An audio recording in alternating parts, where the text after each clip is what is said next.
एक शहर में शीना नाम की एक लड़की रहती थी। शीना बचपन से ही काफी लंबी थी। सब उसकी लंबाई का मजाक उड़ाते थे। कोई उसे गन्ने का पेड़ बोलता तो कोई उसे खंभा। हमेशा बेचारी का मजाक ही बनता रहता था, पर वो उस बात को दिल पर नहीं लगाती थी। जब शीना बड़ी हो जाती है तो उसके घर वाले उसके लिए लड़का ढूंढते हैं। उसके घर वालों को उसके लिए लड़का ढूंढने में बड़ी ही दिक्कतें आती हैं। हर कोई शीना की लंबाई की वजह से उसे मना कर देता था। शीना को अब अपनी लंबाई की वजह से काफी चिढ़ होती है। मैंने कभी नहीं सोचा था कि मुझे ये सब भी झेलना पड़ेगा। अरे क्या हुआ जो मैं ज्यादा लंबी हूँ तो?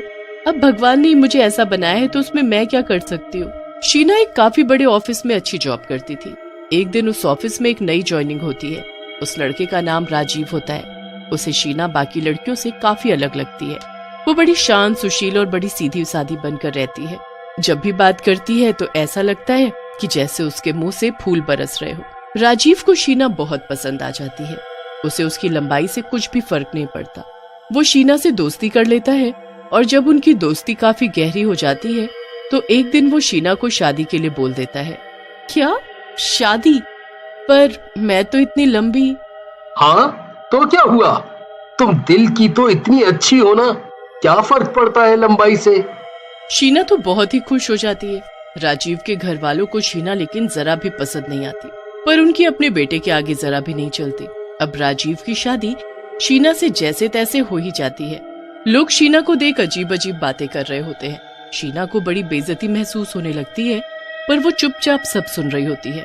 जब शीना और राजीव की जयमाला हो रही होती है तो शीना तो बड़े आराम से राजीव के गले में जयमाला डाल देती है, पर जब राजीव शीना के गले में जयमाला डालता है तो उसका हाथ शीना के गले तक नहीं पहुंच पाता।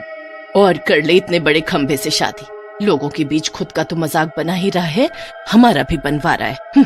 हाँ माँ, सच में जाने किससे शादी कर रहा है। शीना उनकी बातें सुन लेती है और राजीव के आगे सर झुका देती है। शादी हो जाती है और शीना अपने ससुराल आ जाती है।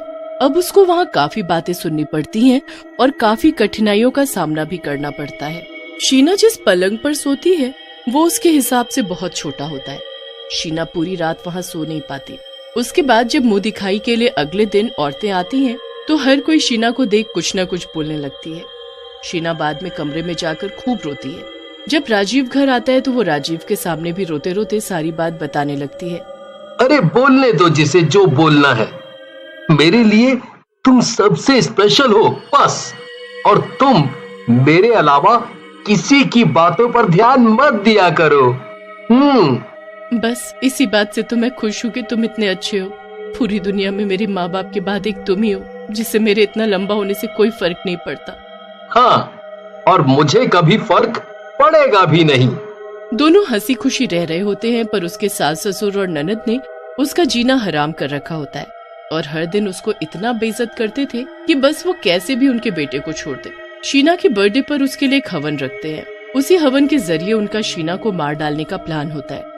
हवन के बाद जो हवन की आग होती है वो उसकी सास शीना को अपने कमरे में रखने को कहती है। इसे अपने कमरे में ही रख ले, उससे तेरे कमरे की अच्छे से शुद्धि हो जाएगी। ठीक है सासू माँ। बस शीना उस हवन की आग को अपने कमरे में रख लेती है और फिर वो बाथरूम चली जाती है। बाथरूम उसके कमरे के अंदर ही होता है। जब शीना बाथरूम में होती है तभी उसकी ननद आकर आग को पर्दे के पास खिसका देती है और जल्दी से कुंडी लगाकर भाग जाती है। जब शीना बाथरूम से बाहर निकलती है तो पूरे कमरे में आग ही आग फैली होती है। वो मदद के लिए चिल्लाने लगती है, पर उसे बचाने कोई नहीं आता। बचाओ बचाओ, अरे कोई मुझे बचाओ। जलने दो इसे, इसकी वजह से हमारी कितनी बेइज्जती होती है। नहीं माँ, नहीं दीदी, ऐसा मत बोलो, मुझे बचा लो। आग बुरी तरह फैल जाती है और उसमें शीना जलकर मर जाती है। शीना के मरने के बाद वो एक चुड़ैल में बदल जाती है और अपने ही घर में भटकने लगती है। चुड़ैल बनकर शीना सबको परेशान करना शुरू कर देती है। सबसे पहले वो अपनी सास के कमरे में जाती है। अब मैं किसी को नहीं छोड़ूंगी, बस मेरी लंबाई के कारण तुमने मुझे मार डाला, मेरी हमेशा बेइज्जती की मजाक बनाया। अब मैं बताती हूँ सबको, मेरा बड़ा मजाक उड़ाया करती थी ना, अब देख कैसे तेरा मजाक बनेगा। चुड़ैल अपनी सास के बालों में फेविकोल डाल देती है और फिर जोर जोर से हंसने लगती है। अब कल पता चलेगा तुझे कैसे सब तेरा मजाक बनाएंगे। बस फिर वैसा ही होता है। जब अगले दिन राजीव की माँ सोकर उठती है और नहाने जाती है तो उसके बाल बुरी तरह चिपक चुके होते हैं। हाय राम, ये मेरे बालों को क्या हो गया, अब मैं क्या करूं? राजीव की माँ उनको शैम्पू से धोकर ठीक करने की खूब कोशिश करती है, पर वो ठीक होने का नाम ही नहीं लेते। आखिर में जाकर उसको अपने बाल कटवाने ही पड़ते हैं। अब राजीव की माँ बिल्कुल गंजी हो जाती है। वो अपना सर ढक कर रखने लगती है ताकि किसी को पता न चले कि वो गंजी है। फिर एक दिन जब वो सड़क पर अपनी पड़ोसनों के साथ खड़े होकर सब्जी ले रही थी, तभी एक औरत बोलती है, अरे आजकल तुम हमेशा अपना सर ढक कर क्यों रखती हो? बस वो ऐसे ही। राजीव की माँ इतना बोलती ही है कि अचानक वहाँ हवा चल पड़ती है और उसके सर से पल्लू उड़ जाता है। राजीव की माँ का टकला सर देखकर सभी औरतें उसे आंखें फाड़ फाड़ कर देखने लगती हैं और फिर उस पर जोर जोर से हंसने लगती हैं। अच्छा, तो ये राज था सर ढकने का। वैसे तुम्हारे 2 दिन पहले तक तो अच्छे खासे बाल थे, तो फिर अचानक ये नया लुक किस लिए? चुप रहो तुम सब, मैं जा रही हूँ यहाँ से। राजीव की माँ वहाँ से चल देती है। बड़ा घमंड था इससे अपने बालों पर, देखो तो सारा का सारा घमंड कैसे चकनाचूर हो गया। राजीव की माँ उनकी बातें सुन लेती है और उसको बहुत ही बेइज्जती महसूस होती है। वो अपने कमरे में जाकर कमरा बंद कर लेती है और खूब रोती है। अरे क्या हुआ अगर मेरे बाल चले गए?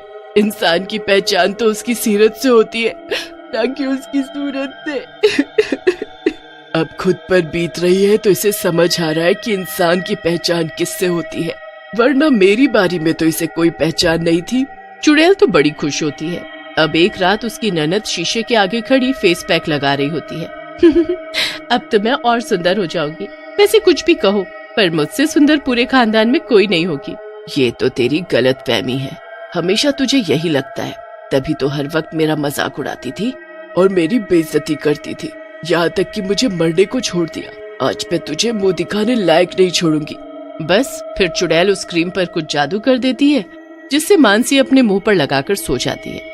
सुबह उठकर मानसी जाकर अपना मुंह धोती है और फिर जैसे ही अपनी शक्ल शीशे में देखती है, जोर जोर से चिल्लाने लगती है, भूत भूत।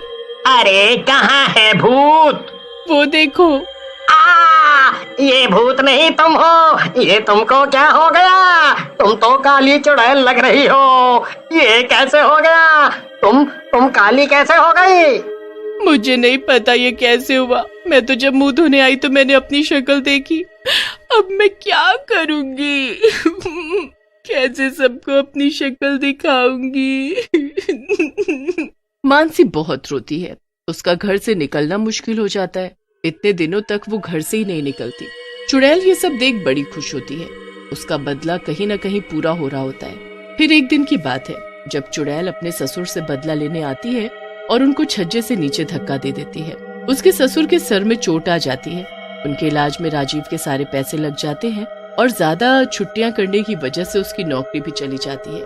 एक दिन राजीव बेचारा अकेले बैठकर खूब रोता है। उसको ऐसे देखकर चुड़ैल से रहा नहीं जाता और वो उसके सामने आकर खड़ी हो जाती है। पहले तो राजीव उसे देखकर बहुत डर जाता है, पर फिर जब वो चुड़ैल उसे बताती है कि वो उसकी मरी हुई पत्नी है, तब जाकर राजीव शांत होता है। ये सब मेरी वजह से हुआ है, मेरी वजह से तुम्हारे घर वालों का ये हाल हुआ है। ये लोग हमेशा मेरे लंबे होने का मजाक बनाते थे, मुझे हर दिन बेइज्जत करते थे, पर चलो यहाँ तक जो हुआ वो हुआ, पर इन्होंने तो मुझे मार ही डाला। तुमको याद है वो आग जिसमें मैं जलकर मर गई थी? वो आग तुम्हारे घर वालों का काम था। क्या सच में? हाँ, मैं सच बोल रही हूँ। राजीव की आवाज सुनकर सब अंदर आते हैं। राजीव और चुड़ैल को देख वो घबरा जाते हैं। ये चुड़ैल तुम्हारी बहू शीना है, जिसे तुम सब ने मार डाला। ये सब जो तुम्हारे साथ हुआ है ना, ये सब इसने ही तुमसे बदला लिया है और मैं भी आज उसका शिकार बन गया। वो तो ये खुद जल गई थी। तुम सब कितने गंदे हो जो ऐसी मासूम लड़की के साथ ऐसा किया, वो भी बस उसकी लंबाई की वजह से। अब तुम सब ऐसे ही रहो, यही तुम्हारी सजा है। हाँ, यही सजा है तुम्हारी।